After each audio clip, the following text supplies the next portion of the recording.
आज हम Lord of all realms के एपिसोड 2 को एक्सप्लेन करेंगे हिंदी में। उससे पहले आप मेरे चैनल को सब्सक्राइब और वीडियो को लाइक करना न भूलें, और आपको ये वीडियो पसंद आए हो तो इस वीडियो को ज़्यादा से ज़्यादा शेयर करें। अध्याय 2, लॉटरी निकालने का सम्मेलन। अगले दिन नी कबीले का विशाल हॉल उत्साहित लोगों से भरा हुआ था और माहौल काफी हलचल भरा था। क्लाउड सोअरिंग संप्रदाय के लियू यान को नी कबीले के सभी उम्र के सदस्यों की भीड़ ने घेर लिया था। वे उसके लिए बहुत चिंता दिखाते हुए उसका हालचाल पूछते थे, उम्मीद करते थे कि वे उसका पक्ष जीत लेंगे और इस तरह अपने बच्चों या नाती नातिनों को क्लाउड सोअरिंग संप्रदाय में भर्ती होने का थोड़ा बेहतर मौका देंगे। लियू यान ने ग्रे रंग का लबादा पहना हुआ था और उसके मुंह के कोने पर मुस्कान की झलक देखी जा सकती थी। वह मेहमान की सीट पर बैठा था और अपनी आंखों में थोड़ी अधीरता के साथ पास के नी कबीले के सदस्यों से बात कर रहा था।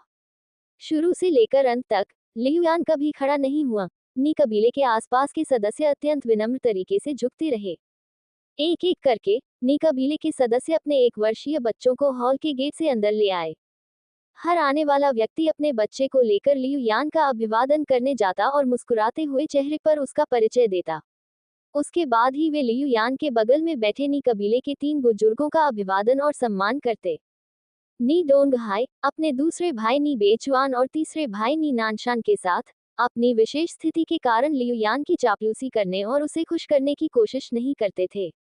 लेकिन जब भी वे उसकी नजरों से मिलते तो वे भी अपनी सबसे चमकदार मुस्कान बिखेरते।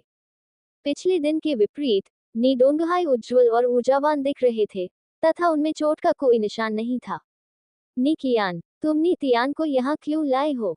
ये अचानक बेवक्त शब्द नी लैन से आए, जिसने कुछ देर पहले ही अपने बेटे को लियू यान से मिलवाया था। उसने अपनी भौहें सिकोड़ ली और दुखी होकर हॉल के गेट की ओर देखने लगा। नी लैन नी बेचुआन का बेटा था। हालांकि वह नी कबीले की दूसरी पीढ़ी में सबसे बड़ा था, लेकिन उसकी साधना प्रतिभा काफी खराब थी। वह सिर्फ क्यूई रिफाइनिंग के 9वें स्तर तक ही पहुंचा था और वह बाधा को पार करके छोटे स्वर्ग के चरण में प्रवेश करने में सक्षम नहीं था। इस कारण से उन्होंने बहुत पहले ही अपनी खेती छोड़ दी थी और अपनी सारी आशा अपने 3 बेटों पर लगा दी थी। वर्तमान में उनका पहला बेटा, जो केवल 11 वर्ष का था, क्यूई शोधन के 7वें स्तर पर पहुंच गया था।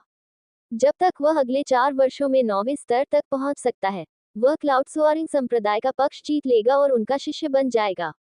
क्लाउड सोअरिंग संप्रदाय की मदद से वह अंततः छोटे स्वर्ग के चरण तक पहुंचने और एक उज्जवल भविष्य जीने में सक्षम होगा। उनके दूसरे बेटे ने भी, जो 6 साल का था, क्यूई शोधन के 4थे स्तर को प्राप्त करके उत्कृष्ट साधना प्रतिभा दिखाई। एक आशाजनक भविष्य सामने था। आज वह अपने तीसरे बेटे नीहोन को लेकर आए, जो अभी 1 साल का हुआ है। उनके तीनों बच्चों के जन्म की गणना सावधानी पूर्वक की गई थी ताकि उनमें से हर एक पंचवर्षीय लॉटरी में भाग लेने के लिए उचित आयु का हो। पिछले 2 लॉटरी में दोनों बड़े बेटों ने उल्लेखनीय प्रगति की थी। इस बार नीहोन की बारी थी। जैसे ही नी लैन बोल रही थी, हॉल के अंदर नी कबीले के सभी सदस्यों की निगाहें नी कियान और नी तियान पर टिक गईं, जो अभी अभी गेट से गुजरे थे। बड़े भाई, नी कियान ने ऊंची आवाज में कहा, मैं नी तियान को इस साल के लॉटरी सम्मेलन में भाग लेने के लिए लाई हूँ। नी तियान उसके बगल में खड़ा था, एक बाघ के बच्चे की तरह प्यारा और मजबूत। वह न केवल उपस्थित अन्य बच्चों की तुलना में लंबा था, बल्कि वह अधिक मांसल भी लग रहा था। अपनी ऊंची आवाज के बावजूद नी कियान हर किसी की तीखी निगाहों के सामने थोड़ी असहज दिख रही थी। इसके विपरीत नी तियान मुस्कुराहट से भरा हुआ था। उसे इस बात का बिल्कुल भी एहसास नहीं था कि सभी की निगाहें उसे बुरी नीयत से घूर रही हैं। इसके बजाय ऐसा लग रहा था कि वह ध्यान का केंद्र बनने का आनंद ले रहा था और 1 इंच भी पीछे नहीं हटा।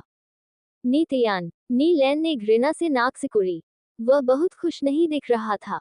उसका पारिवारिक नाम नी है, लेकिन ऐसा सिर्फ इसलिए है क्योंकि हमें नहीं पता कि उसका पिता कौन है। असल में वह बिल्कुल भी सच्चा नी नहीं है। नी कबीले के नियमों के अनुसार एक बेटी के बेटे को लॉटरी सम्मेलन में भाग लेने के लिए योग्य नहीं होना चाहिए।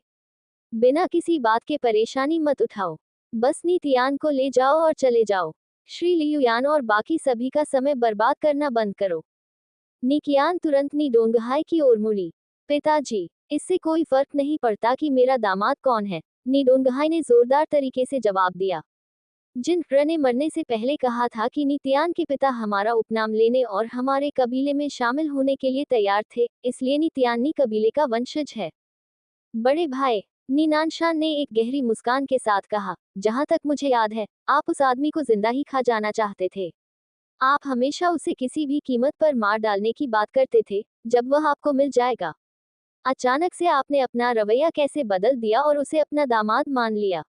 साथ ही, हमारा उपनाम लेना। खैर, नियमों का पालन करना पड़ता है न? मुझे याद नहीं आता कि उस आदमी ने कभी हमारे पुश्तैनी मंदिर में कोई मन्नत मानी हो। बिल्कुल, पैतृक मंदिर में मन्नत लिए बिना और अनुष्ठान पूरा किए बिना किसी व्यक्ति को दामाद नहीं माना जा सकता जो हमारा उपनाम लेने के योग्य हो। कुलाध्यक्ष, आप उस व्यक्ति को अपना दामाद बनाने के लिए इतने उत्सुक नहीं हो सकते, जिसके प्रति आप गहरी नफरत रखते हैं, सिर्फ इसलिए कि नित्यान लॉटरी में भाग ले सके।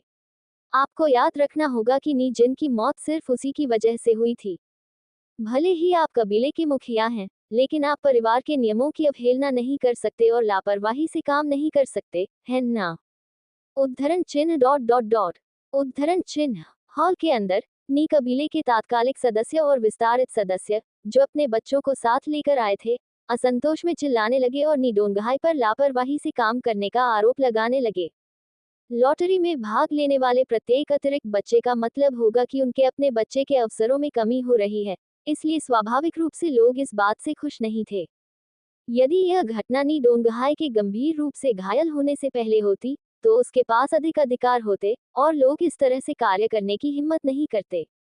हालांकि, वे नी डोंगहाई की स्थिति के बारे में जानते थे और यह भी कि अपने गिरते हुए साधना स्तर के कारण उसे शीघ्र ही कुलगुरु का पद छोड़ना पड़ सकता है, इसलिए उन्हें अब उसे सम्मान देने की आवश्यकता महसूस नहीं हुई।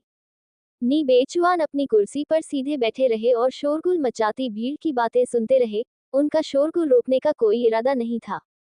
जैसे जैसे चिल्लाहट तेज होती गई, क्लाउड्सो और संप्रदाय के लियुयान ने धीरे से खांसी। अचानक सभी ने अपना मुंह बंद कर लिया, यहाँ तक कि नी नानशान, जो एक बार फिर नी डोंगहाई से सवाल करने वाला था, तुरंत रुक गया और मुस्कुराते हुए लियुयान की ओर मुड़ा।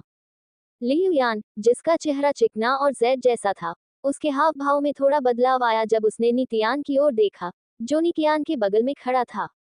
ये है मेरी छोटी मार्शल बहन का बेटा। जब वह बात कर रहा था तो उसकी आंखों में एक हल्की सी पीड़ा झलक रही थी।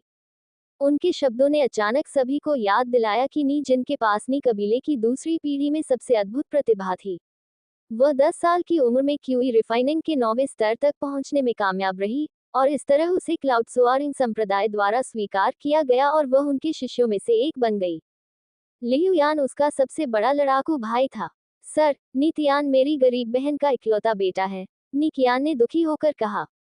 लियुयान ने धीरे से सिर हिलाया और नितियान को जटिल और गहन भाव से देखा। फिर उसने गर्मजोशी से कहा, इस बार मैंने मूल रूप से 5 छोटे खिलौने देने की योजना बनाई थी। हालांकि मेरी जूनियर मार्शल बहन और मेरा रिश्ता बहुत पुराना है, इसलिए नितियान के लिए मैं पहल करूंगा और अपने संग्रह से 2 आध्यात्मिक उपकरण जोड़ूंगा।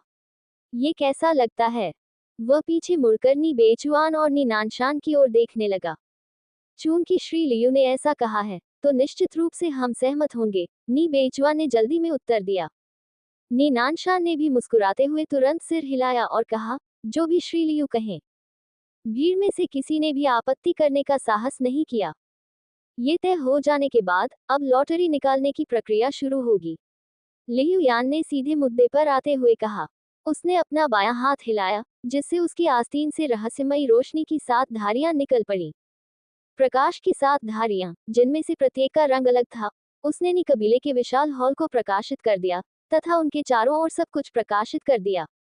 ये रोशनियां महान हॉल के मध्य में पत्थर के फर्श पर गिरी और आध्यात्मिक प्रकाश से चमकने वाले 7 औजारों में बदल गईं, अर्थात तलवार, कृपाण, पंखा, दस्ताना, लकड़ी का डंडा, मनका और जानवर की हड्डी का टुकड़ा। नी कबीले के सभी सदस्य, चाहे वे युवा हों या बूढ़े, जैसे ही उन्होंने 7 आध्यात्मिक औजारों को जमीन पर उतरते देखा, स्वेच्छा से बड़े हॉल के केंद्र से बाहर निकल गए। उसके तुरंत बाद वे औजारों के चारों ओर इकट्ठा हो गए। सभी की निगाहें तुरंत उन 7 उत्कृष्ट आध्यात्मिक उपकरणों पर टिक गईं, और उनमें से किसी ने भी नितियान की ओर दोबारा देखने की जहमत नहीं उठाई। नी डोंगहाई और उनके 2 भाई अवचेतन रूप से खड़े हो गए और 7 आध्यात्मिक उपकरणों की विशेषताओं और रैंक को समझने के लिए आध्यात्मिक उतार चढ़ाव उत्पन्न किए। नी कबीले के कई सदस्यों ने भी उत्सुकता से चमकती आंखों से आध्यात्मिक साधनों का मूल्यांकन करने के लिए अपनी आंतरिक आध्यात्मिक ऊर्जा का उपयोग करने की कोशिश की। नी कबीले के क्यू योद्धाओं की शक्ति संवेदन के तहत 7 आध्यात्मिक उपकरणों से सायन, बैंगनी, लाल और नीले रंग की आध्यात्मिक ऊर्जा उभरी। प्राथमिक कक्षा 5। नी लैन की खुली हुई आंखें उस सियान मोती पर टिकी थी जिसे लियू यान ने आखिरी बार निकाला था, और उसकी सांसें थोड़ी तेज हो गई थी। हे भगवान, क्या ये सचमुच 5वीं कक्षा का है? क्या परंपराओं के अनुसार सभी आध्यात्मिक उपकरण प्राथमिक कक्षा 3 के नहीं होने चाहिए? 5वीं कक्षा का आध्यात्मिक उपकरण, यहाँ तक कि प्राथमिक स्तर का भी, बहुत मूल्यवान होता है। यह आमतौर पर उनके अपने शिष्यों को दिया जाने वाला कुछ होता है, लेकिन इस बार श्री लियू कितने उदार हैं। ऐसा लग रहा था कि हर किसी की आध्यात्मिक ऊर्जा के प्रभाव में उस नीले मनके के अंदर बिजली की किरणें चमक रही थी, जिससे वह विशेष रूप से दुर्लभ हो गया था। इसलिए हर किसी की आंखें लाल हो गईं और लालच से चमक उठी। नी बेचुआन स्थिर भाव से उस मनके को देखता रहा। उसकी आंखों में एक अजीब सी रोशनी चमक उठी। नी लैन उसका बेटा था, जिसका मतलब था कि नी होंग उसका पोता था। नी होंग के जन्म से बहुत पहले उसने नी होंग की प्रतिभा का परीक्षण करने के लिए गुप्त जादू का इस्तेमाल किया। अपनी साधना के निम्न स्तर के कारण वह 70% आश्वस्त होने के लिए एक असाधारण औषधीय गोली की मदद पर निर्भर था कि नी होंग में बिजली का आंतरिक गुण है। वह प्राथमिक ग्रेड 5 सियान मन का स्पष्ट रूप से बिजली से संबंधित था, जिससे यह एक आध्यात्मिक उपकरण बन गया जो नी होंग की साधना के साथ पूरी तरह से संगत था। लियू यान का सामना करते ही नी बेचुआन का रवैया थोड़ा बदल गया। उसने कृतज्ञतापूर्वक सिर झुकाया और कहा, आपकी उदारता के लिए बहुत बहुत धन्यवाद, श्री लियू यान। बाकी भीड़ ने नी बेचुआन का अनुसरण किया और लियू यान के प्रति इतनी उदारता के लिए अपना आभार व्यक्त किया। लियू यान ने भीड़ को शांत करने के लिए अपने हाथ हिलाए और कहा, आपसे कोई भी आध्यात्मिक उपकरणों को महसूस करने के लिए अपनी आध्यात्मिक ऊर्जा का उपयोग नहीं करेगा, इससे उपकरणों की आभा में बाधा आ सकती है। अब तक ये पूरी तरह से इन 8 बच्चों पर निर्भर है कि वे अपनी नियति खुद तय करें। 8 बच्चों को अंदर आने दो, नी डोंगहाई ने धीमी आवाज में कहा। आगे बढ़ो। नी कियान को थोड़ी राहत महसूस हुई और उसने नी तियान को छोड़ दिया। जिस क्षण वे 7 आध्यात्मिक उपकरण जमीन पर उतरे, नी तियान की आंखें उत्सुकता और अधीरता से चमक उठी, क्योंकि वह तुरंत केंद्रीय क्षेत्र में भागना चाहता था। अगर नी कियान न होती, जिसने उसकी बाहों को कसकर पकड़ रखा था, तो शायद वह केंद्रीय क्षेत्र में भाग जाने से पहले सभी की बात खत्म होने का इंतजार नहीं करता। जब उसने उसे छोड़ा, तो नी तियान ने, जैसी कि उसने उम्मीद की थी, अपनी बाहें इस तरह खोली मानो वह पूरी दुनिया को गले लगा रहा हो, और केंद्रीय क्षेत्र में भाग गया।